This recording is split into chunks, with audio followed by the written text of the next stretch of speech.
తాగుతాను మానలేదు అనుకునే వారికి మాత్రం మెరుగైనటువంటి ప్రమాణాలతో మద్యాన్ని ఇవ్వడానికి ఇవాళ తీసుకున్నటువంటి నిర్ణయాల్లో ఈ క్యూఆర్ కోడ్ స్కానింగ్ యాప్ ఇవాళ ప్రవేశపెట్టారు. దీన్ని అందరూ ఉపయోగించుకోవాలని తెలియజేసుకుంటూ ఈ సందర్భంగా మరి ఇటీవల ఎందుకు ఈ పని చేస్తున్నాం ఈ రోజు అంటే, ఇటీవల ఈ వైసీపీ ఏదైతే పార్టీ ఉందో వీళ్ళు ఒక మరి కల్తీ మద్యం ఒకటి రాష్ట్రంలో జరుగుతుందని, దాన్ని అరికట్టాలని, అది కూటమి ప్రభుత్వం చేస్తుందని ఒక తప్పుడు ప్రచారాన్ని వీళ్ళు చేశారు. ఇవాళ ఒకటే గుర్తుంచుకోండి, ఎందుకు చేశారంటే నాడు జగన్మోహన్ రెడ్డి ఈ జే ట్యాక్స్ పేరుతో ఈ రాష్ట్రంలో మద్యం వ్యాపారంలో వేలు పెట్టి బినామీ కంపెనీలతో మద్యాన్ని తయారు చేయించి ఆయనే మద్యం తయారు చేస్తాడు, ఆయనే మద్యాన్ని కొంటాడు, ఆయనే మద్యాన్ని మళ్ళీ ప్రజలకు అమ్ముతాడు. 3 పాత్రల్లో జగన్మోహన్ రెడ్డి పోషించి సుమారు 3500 నుంచి 5000 కోట్ల వరకు ఆ రోజు మద్యం మీద ముడుపులు తీసుకున్న విషయం ఇది అందరికీ తెలిసిన విషయం. అదే కాకుండా మరి ఏదైతే ఈరోజు ములకల చెరువు ఇబ్రహీంపట్నంలో కల్తీ మద్యం ఉందని ఈ వైసీపీ ఏదైతే తప్పుడు ప్రచారం చేస్తుందో ఇది పూర్తిగా వైసీపీ పండిన కుట్ర, వైసీపీ నాయకుడు పండిన కుట్ర. వైసీపీ నాయకుడు జోగు రమేష్ గారు ములకల చెరువు కల్తీ మద్యం తయారీకి సంబంధించి ఎక్సైజ్ అధికారులకు ఫోన్ చేసిన ఎవరంటే ఫోన్ చేసిన వాడు ఈ జోగు రమేష్ అనుచరుడైనటువంటి మరి సురేష్ అనే అతను ఫోన్ చేశాడు. అంటే అర్థమేంటి, వీళ్ళే తయారు చేసి వీళ్ళే అమలు చేసి వాళ్ళే ఫోన్ చేసి ప్రభుత్వాన్ని తప్పుదోవ పట్టించి ప్రజలు తప్పుదోవ పట్టించి మద్యం విషయంలో పబ్బం గడుపుకోవాలని ప్రయత్నం చేశారు.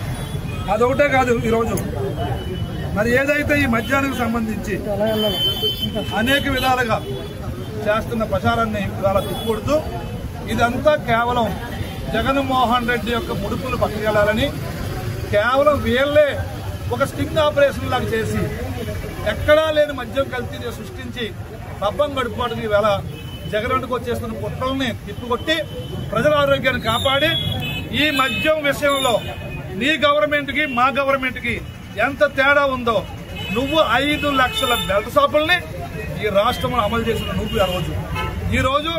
ఆ రోజు నీ పార్టీ కార్యకర్తలు పెట్టావు మద్యం షాపుల్లో.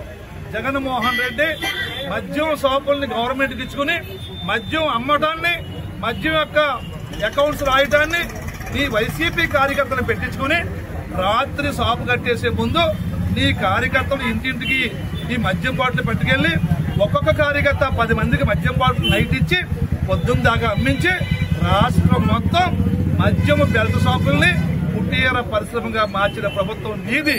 అలాంటి నువ్వు ఈవేళ సిగ్గు లేకుండా తిరిగి మళ్ళీ ఒక మంచి ప్రభుత్వాన్ని, ఒక బాధ్యత గల ముఖ్యమంత్రికి ఉన్న ప్రభుత్వాన్ని హేళన చేయడానికి, ఇబ్బందులు కూర్చోడానికి ఈవేళ నువ్వు పన్ని కుట్రలేవి కూడా ప్రజలకు నమ్మరని తెలియజేసుకుంటూ ఈ సందర్భంగా మరొకసారి ప్రజలను కోరుతున్నాం, నాణ్యమైన మద్యం ఇచ్చే ప్రభుత్వం మన ప్రభుత్వం. అలాగే కల్తీ మద్యాన్ని ఇచ్చి, నాశరకం మద్యం నుంచి వేల మంది జీవితాన్ని పొట్టన పెట్టుకుంటే జగన్ ప్రభుత్వం తెలియజేసుకుంటూ సెలవు తీసుకుంటాను. మిత్రులందరికీ నమస్కారం.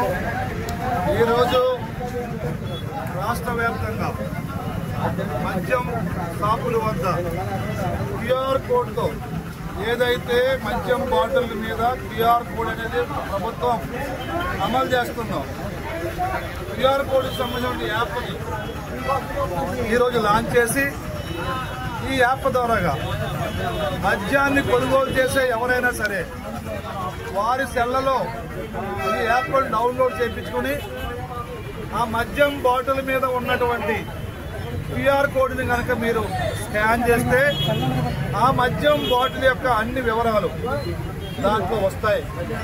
వచ్చి ఇది ఎక్కడ తయారైంది, దాని కంటెంట్ ఏంటి, ఇవన్నీ మద్యం వాడే వాళ్ళకి తెలవాలని ఈ కార్యక్రమాన్ని తీసుకుంది ప్రభుత్వం ఈరోజు.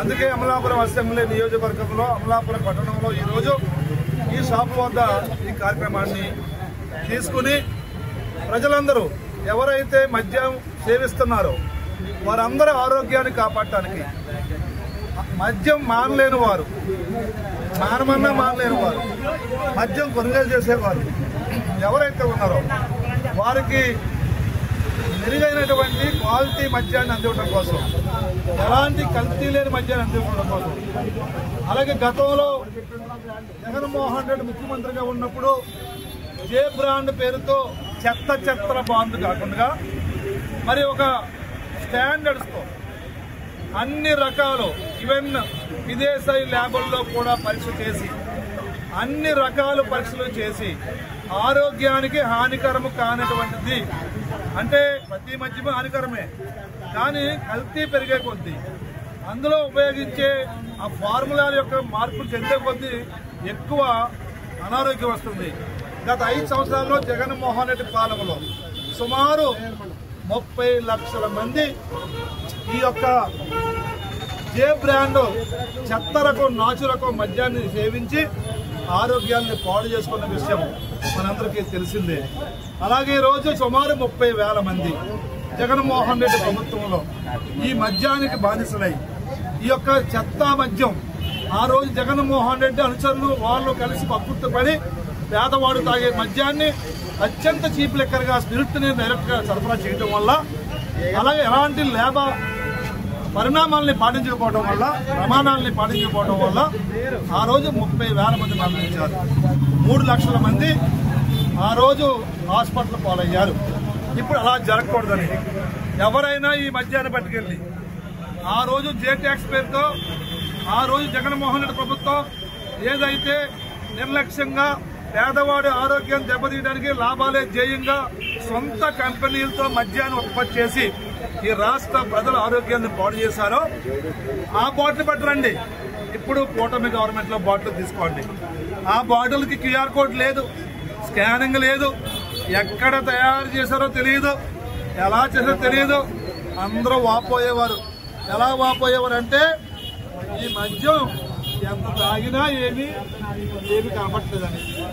అదే కాదు, ఆ మద్యం తాగినటువంటి వాళ్ళు అప్పుడు నేను చెప్పేవాడిని కూడా ప్రతిపక్షంలో, జబ్బు వచ్చిన కోళ్ళు ఎలా ఉంటాయో జగన్మోహన్ రెడ్డి మద్యం తాగిన ప్రజలు అలా కనపడేవారు.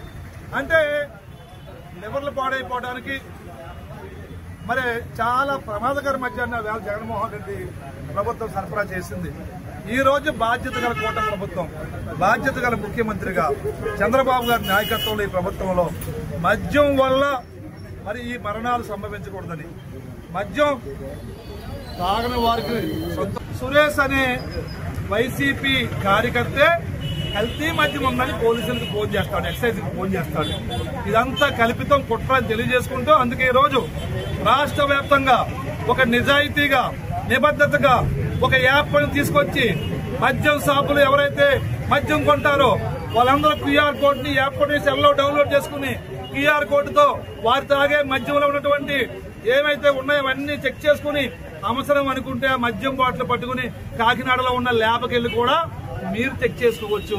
చెక్ చేసుకున్నాక తాగొచ్చు.